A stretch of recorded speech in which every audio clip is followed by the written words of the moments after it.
الحمد لله رب العالمين والعاقبة للمتقين والصلاة والسلام على خاتم الأنبياء والمرسلين.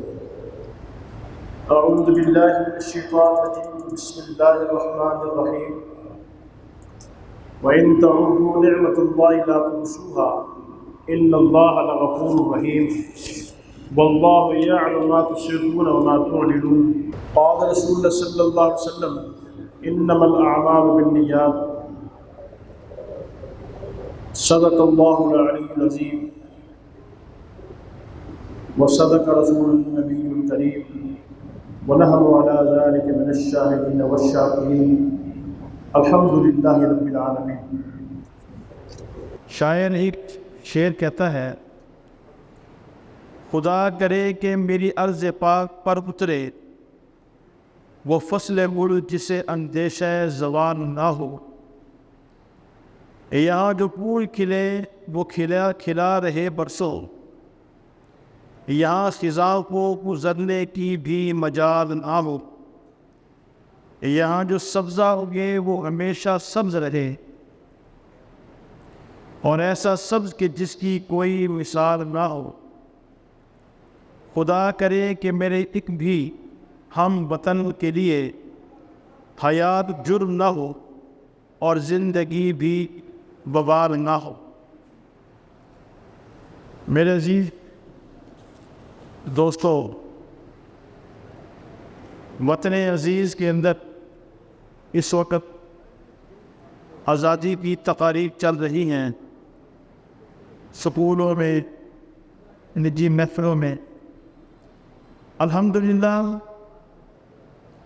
میں نے آپ کے سامنے ایک آیت تلاوت کی ہے. قرآن مجید کے اندر آتا ہے کہ تم اگر میری نعمتوں کا اس کو گننا شروع کر دو کہ تم اس کا احاطہ نہیں کر سکتے. ساتھ اللہ نے فرماتے ہیں ان اللہ غفور رحیم، اللہ بخشنے والا رحم کرنے والا ہے. معزز سامعین کرام، نعمت پاکستان ہمارے لیے ایک بہت بڑی نعمت ہے، اس میں کوئی شک شبہ نہیں ہے. اور اسی طریقے سے آزادی جو ہے ایک بہت بڑی نعمت ہے. اور اس کے علاوہ اسلامی ریاست کا قیام اس سے بڑی نعمت. آزادی ایک نعمت ہے، اسلامی ریاست کا قیام اس سے بڑی نعمت ہے. اور اسی طریقے سے یہ جو آزادی ہے یہ مقصد دین بھی ہے، مقصد نبوت بھی ہے. آزادی اسلام تو واحد مذہب ہے کہ جو سب سے زیادہ آزادی پر یقین رکھتا ہے.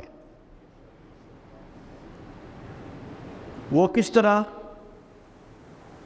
کہ سورہ بقرہ پارہ نمبر 3 آیت نمبر 256 کے اندر اللہ فرماتے ہیں لا اکراہ فی الدین، دین میں کوئی جبر نہیں ہے. جیسے ہی سورہ آیت الکرسی ختم ہوتی ہے، پہلی آیت یہی ہے، دین میں کوئی جبر نہیں ہے. یعنی یہ دین اسلام جو اللہ کے نزدیک سب سے بہترین، مضبوط اور مکمل ہے، اس کے متعلق بھی اللہ نے کہا ہے کہ ہم کسی کو زبردستی اسلام کے اندر داخل نہیں کر سکتے. یعنی آپ آزادی کا یہاں تصور دیکھیں کہ خود اللہ تبارک تعالیٰ نے کتنی آزادی دی ہے انسان کو. حالانکہ سورہ یونس آیت نمبر 99 کے اندر اللہ فرماتے ہیں وَلَوْ شَاءَ رَبُّكَ لَآمَنَ مَنْ فِي الْأَرْضِ جَمِيعًا، اگر اللہ چاہتے تمام انسان دنیا میں جتنے بھی ہیں وہ مسلمان بن جاتے ہیں، ایمان والے ہو جاتے ہیں. لیکن نہیں. آزادی کہتے کسے ہے؟ آزادی کسے کہتے ہیں؟ اس کو سن لیں. آزادی یہ ہے کہ اللہ تبارک و تعالیٰ نے انسانوں کو بغیر تشدد کے، ظلم اور زیادتی کے اپنے حق حاصل کرنے کے لیے، فرائض کی ادائیگی کے لیے جو طاقت استعمال کرنے کو اللہ نے دی ہے، جس کو آزادی کہتے ہیں. یہ آزادی کا مطلب ہے. اور یہ جو آزادی ہے، جب اللہ تبارک و تعالیٰ کسی کو دیتے ہیں تو اللہ اس کو دے کر احسان بھی جتلاتے ہیں. یعنی کہ یہ چھوٹی بات نہیں ہے. مثلاً سورہ صافات پارہ نمبر 23 آیت نمبر 114-115 اللہ فرماتے ہیں وَلَقَدْ مَنَنَّا عَلَىٰ مُوسَىٰ وَهَارُونَ وَنَجَّيْنَاهُمَا وَقَوْمَهُمَا مِنَ الْكَرْبِ الْعَظِيمِ. میں نے موسیٰ کو، ہارون کو اور ان کی قوم کو فرعون سے آزاد کیا. اللہ کہتے ہیں مننا، یہ میرا احسان ہے. میں جب کسی قوم کو آزادی دیتا ہوں، اللہ فرماتے ہیں کہ میرا احسان ہے، میں اپنے احسان کر کے اس کو آزادی دیتا ہوں. یعنی اللہ نے اس کو احسان سے تعبیر دی ہے، کوئی معمولی بات نہیں ہے. مدینہ منورہ کے بعد اسلامک آئیڈیالوجی، نظریہ اسلام کے اوپر کرۂ ارض پر دنیا میں جو پہلی ریاست قائم ہوئی وہ پاکستان ہے.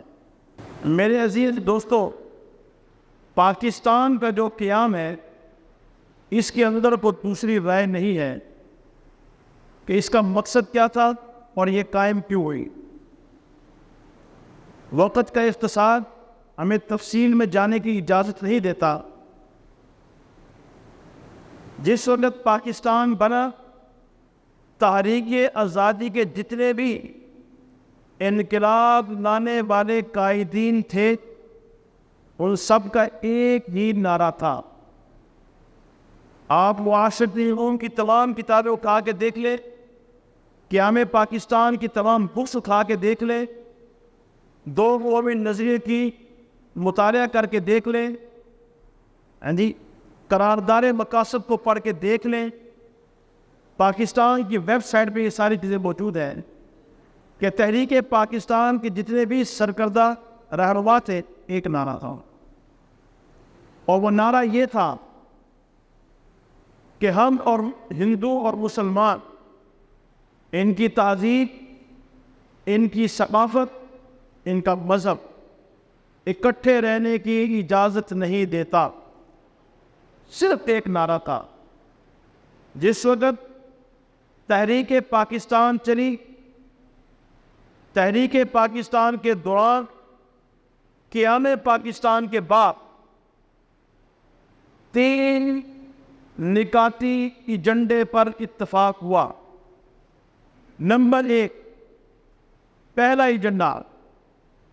ایجنڈا یہ تھا کہ قیام پاکستان جب ہو چکا تو حاکمیت اعلیٰ اللہ تبارک و تعالیٰ کی ذات ہوگی. یہ ایک ایجنڈا تھا. نمبر 2، حق کے حکمرانی عوام کے منتخب نمائندوں کے پاس ہوگا. نمبر 3، حکومت، پارلیمنٹ اور اس کے تحت چلنے والے جتنے ادارے ہیں، قرآن اور سنت کے مطابق ہوں گے. صرف 3 نکاتی ایجنڈا تھا. چوتھی بات اس ایجنڈے کے اندر شامل نہیں ہے.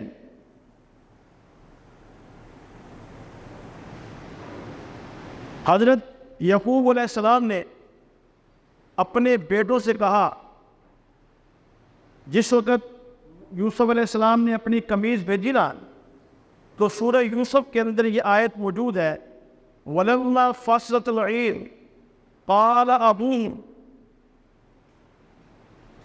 جب وہ چلا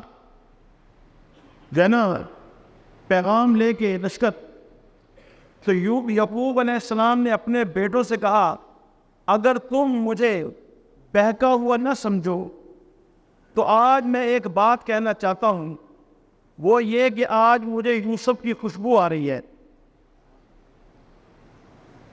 بیٹوں نے کہا کہ ابا جان آپ وہی پرانی اور بہکی بہکی باتیں کرتے رہتے ہیں، اتنا عرصہ ہو گیا یوسف تو ملا نہیں ہے، لیکن نبی تھا، اس نے یہ بات کہہ دی۔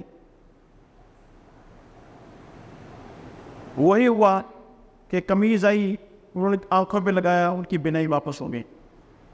اسی طریقے سے میں آپ کو شہادات کی موجودگی میں یہ بات ببانگ دول کہہ رہا ہوں، آج ہمارے اینکر اور ہمارے ٹی وی کے اوپر بڑے بڑے ذہین فتین اپنے آپ کو کہلانے والے بنیادی چیزوں کا تعارف نہیں کرواتے۔ اگر بات علماء کی ہو، اگر بات حضرت تھانوی صاحب رحمۃ اللہ علیہ کی میں کروں، اگر بات علامہ شبیر عثمانی رحمۃ اللہ علیہ کی کروں جنہوں نے پاکستان کا پرچم لہرایا تھا، اگر بات علامہ ظفر عثمانی رحمۃ اللہ علیہ کی کروں جنہوں نے ڈھاکہ میں بنگلہ دیش کے اندر جو ہے نا پرچم لہرایا تھا، تو کوئی آدمی کہتا ہے کہ یہ مولوی ہیں، یہ اپنی بات کرتے ہیں۔ میں بات آپ کو اگر بتاؤں گا تاریخ اور دلائل کے آئینے میں، محمد علی جناح قائد اعظم رحمۃ اللہ علیہ کے،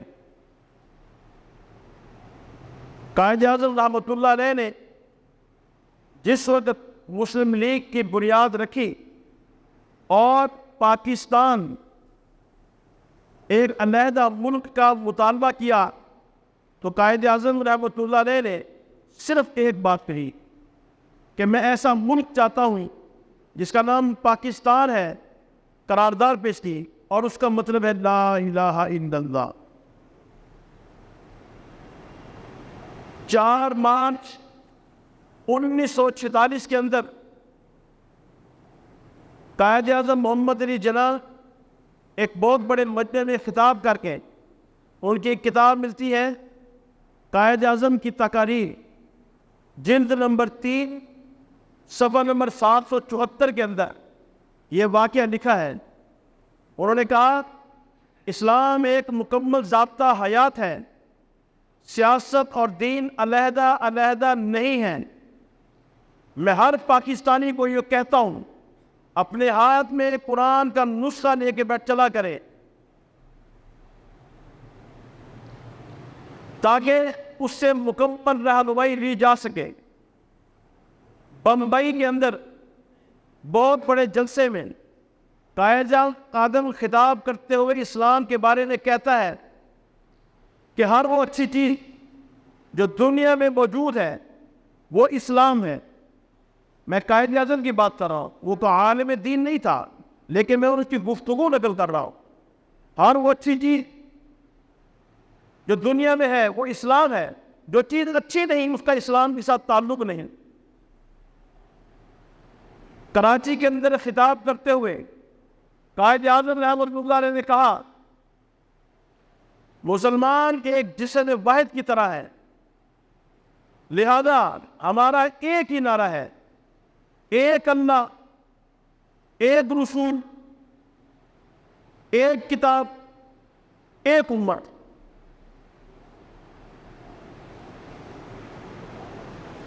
پچیس جنوری 1941 کراچی بار ایسوسی ایشن سے خطاب کرتے ہوئے قائد اعظم نے یہ کہا، وہاں وکلاء کی جماعتیں بیٹھے تھی، 1941 کی بات ہے، 1941۔ قائد اعظم کہتے ہیں کہ کچھ لوگ یہ پروپیگنڈا کر رہے ہیں اور کچھ لوگ یہ شرارت کر رہے ہیں کہ جس پاکستان کے بارے میں قائد اعظم کہتا ہے اس کے آئین کی بنیاد شریعت پر نہیں ہوگی، یہ جھوٹ بولتے ہیں، بلکہ جو پاکستان میں بنانا چاہتا ہوں اس کے آئین کی بنیاد شریعت اسلامیہ پر ہوگی، وہ شریعت اسلامیہ کہ جس کا تعلق ہماری روح کے ساتھ ایسے ہی ہے جیسے آج سے 1300 سال پہلے تھا۔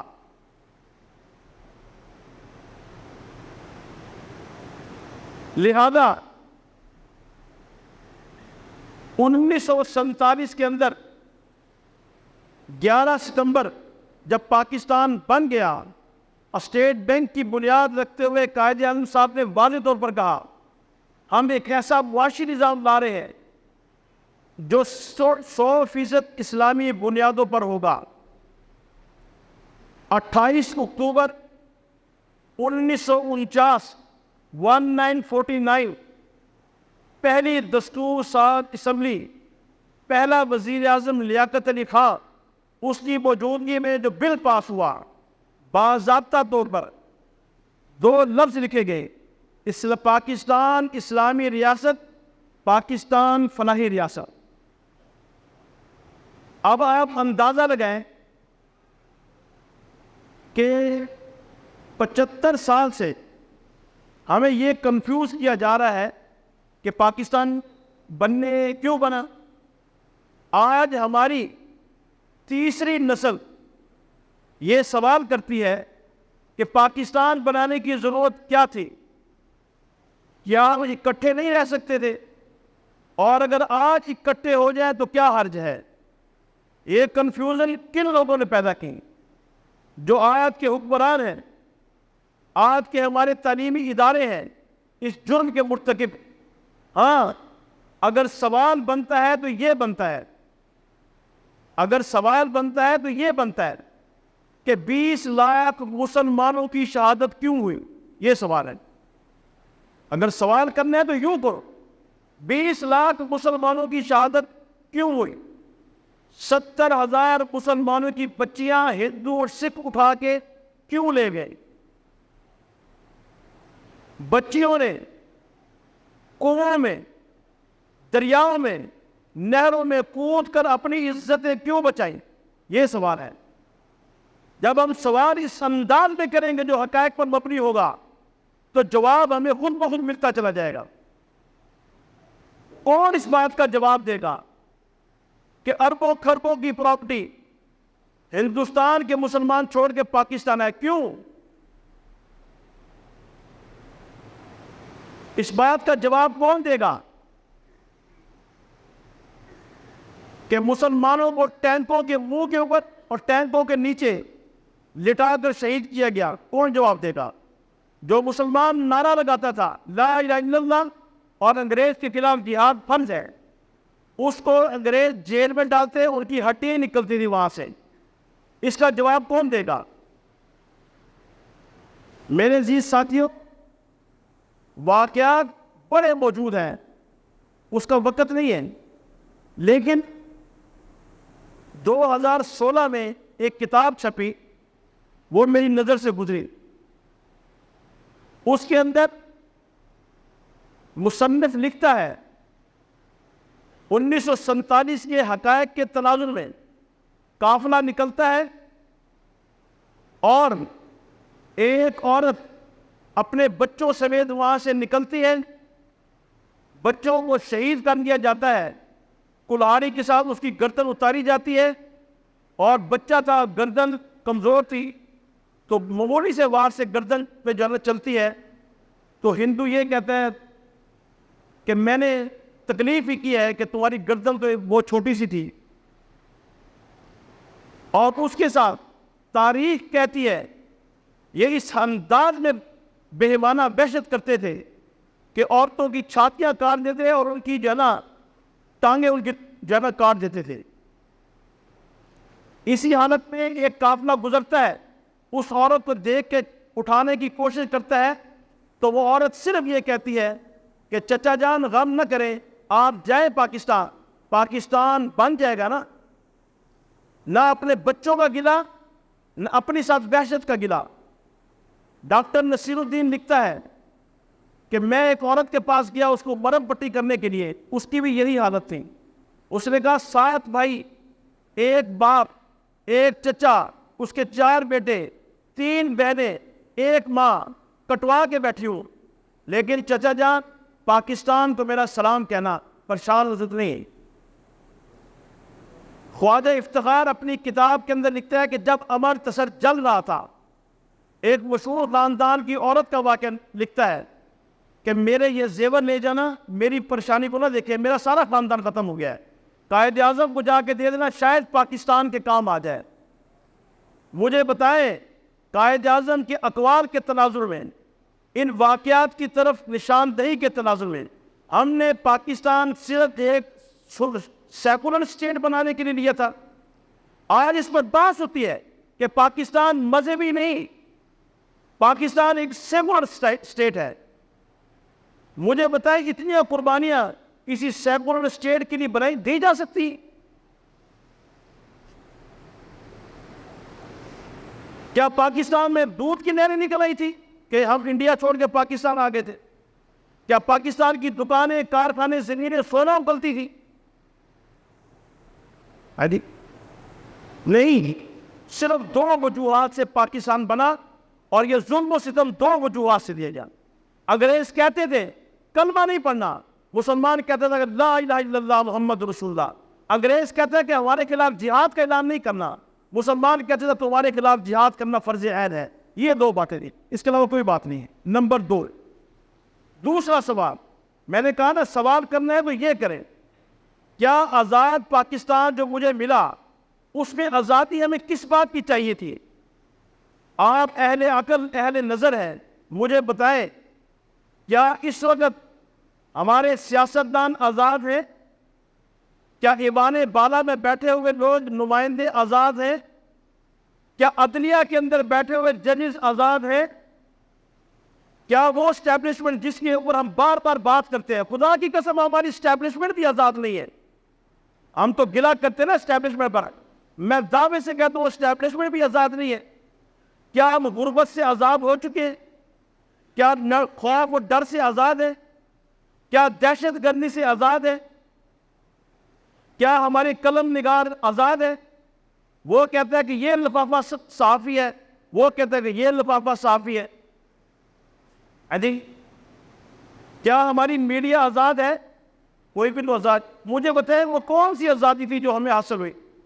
نمبر 2، میں مانتا ہوں 14 اگست آئے گی، جشن کا سما ہوگا، صبح صبح ہم اٹھیں گے، 14 اگست کے دن پاکستان کے لیے دعائیں ہوگی، الحمدللہ۔ شہداء کو خراج عقیدت پیش کیا جائے گا، الحمدللہ۔ پاکستان کے لیے دفاع کے عہد و پیمان ہوں گے، ہر قسم کی قربانی کے دعوے ہوں گے، الحمدللہ۔ لیکن اس کے ساتھ یہ ایک نعمت ہے، اس کا ہم نے شکر ادا کرنا ہے۔ بڑا اچھی بات ہے، شکر ادا کرنا چاہیے، کوئی شک نہیں۔ کیوں؟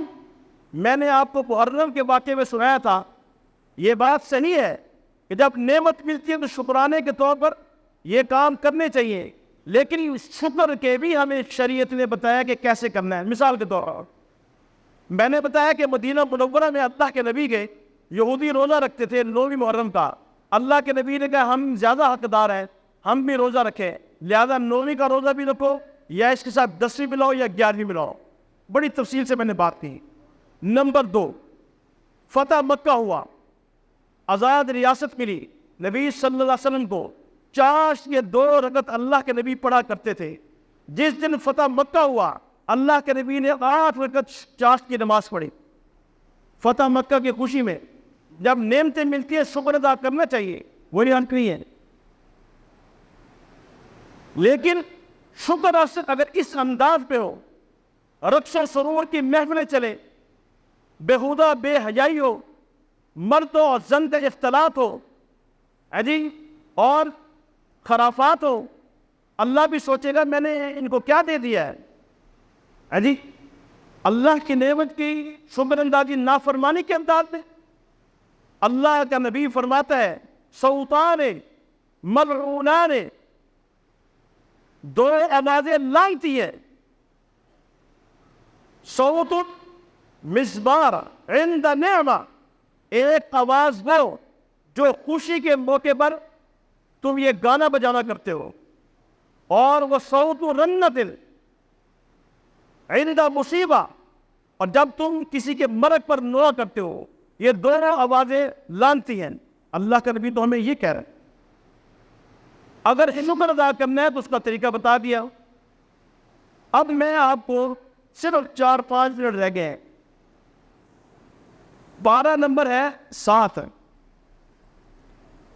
آپ ترجمہ سنیں اور یہ دیکھیں توجہ کے ساتھ کہ جب کوئی نعمت مانگی جاتی ہے اس کو شریعت کس انداز میں پیش کرتی ہے، غور سے سنیں۔ 12 نمبر 7 ہے، سورہ مائدہ ہے، اور آیت نمبر 111، 12، 13، 14، 15۔ صرف ترجمہ سنیں۔ وَإِذْ أَوْحَيْتُ إِلَى الْحَوَارِيِّينَ، ہم نے حواریوں کے دن میں یہ بات ڈالی کہ ایمان لاؤ مجھ پر، اللہ کے رسول پر۔ انہوں نے کہا قَالُوا آمَنَّا وَاشْهَدْ بِأَنَّنَا مُسْلِمُونَ، حواری یعنی موسیٰ علیہ السلام کے ماننے والے، انہوں نے کہا ٹھیک ہے ہم آپ کے اوپر ایمان لاتے ہیں، مسلمان ہوتے ہیں۔ ٹھیک ہو گیا۔ اذ قال الحواریون یا عیسی ابن مریم، اب حواریوں نے مطالبہ کیا اے مریم کے بیٹے عیسیٰ، هل یستطیع ربک، کیا تمہارا رب اس بات پہ قادر ہے ان ینزل علینا مائدۃ من السماء، آسمان سے ایک دسترخوان اتارے؟ جی، قالت اتقوا اللہ ان کنتم مؤمنین، عیسیٰ علیہ السلام نے کہا اس قسم کے مطالبات نہ کیا کرو، اللہ سے ڈرو۔ انہوں نے کہا نہیں نہیں نہیں، ایسی بات نہیں ہے، امام تو ہم لے آئے ہیں لیکن ہمارا دل کرتا ہے جی، اس کو بھی اللہ لگے۔ قالوا نريد ان ناكل منها وتطمئن قلوبنا، عیسیٰ بات یہ ہے ہم یہ چاہتے ہیں کہ اس دسترخوان سے کچھ نہ کچھ کھائیں اور ہمارا دل مطمئن ہو جائے گا کہ اللہ اتنی قدرت کے مالک ہیں کہ دسترخوان اتارے۔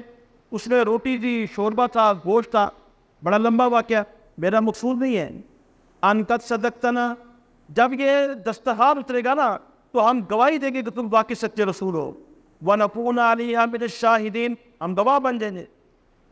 اب جب عیسیٰ علیہ السلام نے دیکھا میری قوم کا اصرار بڑھتا چلا جا رہا ہے، بڑھتا چلا جا رہا ہے، انہوں نے دعا مانگی۔ قال عیسیٰ ابن مریم، مریم کا بیٹا عیسیٰ کہتا ہے اللہم ربنا، اے اللہ، اے ہمارے رب، انزل علینا مائدۃ من السماء، اللہ دسترخوان اتار دے۔ یہ قوم پیچھے نہیں ہوئی، دسترخوان اتار دے۔ تکون لنا عیدا لاولنا وآخرنا وآیۃ من، اللہ جب آپ دسترخوان اتاریں گے تو یہ ہمارے آج کے جو مسلمان ہیں، یہ جو اگلے آنے والے ہیں، ان کو پتہ چل جائے گا نشانی ہے آپ کی طرف سے، ہم خوشی منائیں گے۔ وارزقنا وانت خیر الرازقین، اور آپ ہمیں اپنی طرف سے ایک بہترین رزق دیں، کیونکہ آپ بڑے اچھے رزق دینے والے ہیں۔ آگے اللہ کا جواب سنیں، بس یہی بات میں نے بتانی تھی، آپ اللہ کا جواب سنیں۔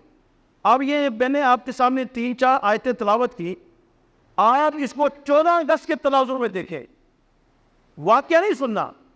قرآن مجید قصے کہانی کی کتاب نہیں ہے، یہ ذہن میں رکھیں۔ اگر قصے کہانی کی کتاب ہوتی، یوسف علیہ السلام کے واقعے کے علاوہ کوئی واقعہ پورا قرآن میں ذکر نہیں ہے ایک جگہ پر۔ یوسف علیہ السلام کا جو واقعہ پورا ہوا وہ بھی مطالبہ تھا، یہود و نصارہ کے مطالبے پہ اللہ نے واقع، اگر یہ کتاب قصے کہانیوں کی نہیں ہے۔ جب جب اللہ کوئی بات بیان کرتے اس میں کوئی نقطہ ہوتا ہے، یہ آپ نے سن لیا۔ انہوں نے کہا کہ دسترخوان اتارے، ہم نعمت دیکھنا چاہتے ہیں، نعمت کبریٰ دیکھنا چاہتے ہیں، فلاں فلاں فلاں فلاں۔ اللہ نے دے دی، نعمت دے دی۔ اس کو دیکھیں 14 اگست کے تناظر میں، ہم نے پاکستان مانگا، ہم وہاں بھی رہ رہے تھے، ہم ہندوؤں سے آزاد ہو کے نہیں ہے۔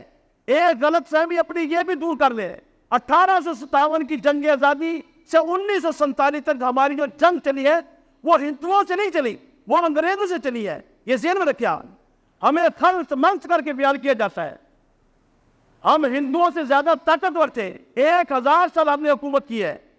یہ واقعات کو خلط منط کر کے بیان کرتے ہیں، لیکن وہ میرا موضوع نہیں اس وقت۔ بہرحال ہم نے انگریزوں سے آزادی کے بعد پاکستان مانگا، یہ نعمت تھی، ہم نے اللہ سے مانگی، اللہ نے ہمیں دے دی۔ اب اس کے آگے دیکھیں اللہ کیا کہتے ہیں کہ عیسیٰ ان کو بتاؤ، جب تم نعمتوں کی 2 قسمیں ہیں، ایک نعمت وہ ہوتی ہے جو اللہ خود خود دے. اصول ضابطہ قاعدہ سن لیں, ایک نعمت وہ ہوتی ہے جو اللہ خود دے. اگر اس پہ کوتاہی ہو جائے تو اللہ کے قابل برداشت ہے. مثال کے طور پر آنکھیں اللہ نے خود دی, ہم سے کوتاہی ہو جاتی ہے. ہاتھ ہم نے نہیں مانگے, اللہ نے خود دیے, کوتاہی ہو جاتی ہے, اللہ معاف کر دیتے ہیں. پاؤں, دل, ماں, باپ, بیٹا, اولاد, جداد وغیرہ سارے جو نعمتیں اللہ نے آپ کو خود دی ہیں, ان میں کوتاہی اگر ہو جائے اللہ برداشت کرتے ہیں. لیکن جو نعمت مطالبے کے ساتھ مانگی جائے اس میں کوتاہی برداشت نہیں ہے. یہ قرآن کہتا ہے, میں نہیں کہتا. اگلی آیت سنیں. قال اللہ نے کہا انی منزلها علیکم. اگر یہ باز نہیں آتے اور نعمت مانگنا چاہتے ہیں, اگر باز نہیں آتے, پاکستان مانگنا چاہتے ہیں, تو کوئی بات نہیں ہے, میں دے دیتا ہوں. انی منزلها علیکم, میں تمہیں دیتا ہوں, جاؤ. لیکن عیسیٰ اپنی قوم کو, بر صغیر کے مسلمانوں کو یہ بات بتا دو کہ جب تم کو نعمت مانگتے ہو, مانگنے کے بعد جب میں دیتا ہوں تو میرا ضابطہ بدل جاتا ہے. وہ ضابطہ سنیں. فَمَن يَكْفُرْ بَعْدُ مِنْكُمْ, جو نعمت مانگنے کے بعد اس کی ناشکری کرے گا, فَإِنِّي, پس میں اعذبہ, اس کو عذاب میں مبتلا کروں گا, عذاباً, ایسا عذاب, لا اعذبہ احد من العالمین, ایسا عذاب, ایسی تکلیف, ایسی مشقت کہ میں نے زمین پر پھر ایسا عذاب کسی کو نہیں دیا ہوگا. یہ اللہ کا ضابطہ ہے. اب مجھے بتائیں, ہم نے پاکستان نعمت ہے, بہت بڑی نعمت ہے, میں مانتا ہوں, لیکن جو ایگریمنٹ ہم نے کیا تھا 20 لاکھ شہداء کے ساتھ, اگر تو ہم اس ایگریمنٹ پہ قائم ہیں تو ہماری نعمت کبریٰ ہے. اگر نہیں ہے تو پھر جو حالات ہمارے سامنے, آپ کے سامنے ہیں, اللہ مجھے آپ کو صحیح عمل کی توفیق عطا کرے.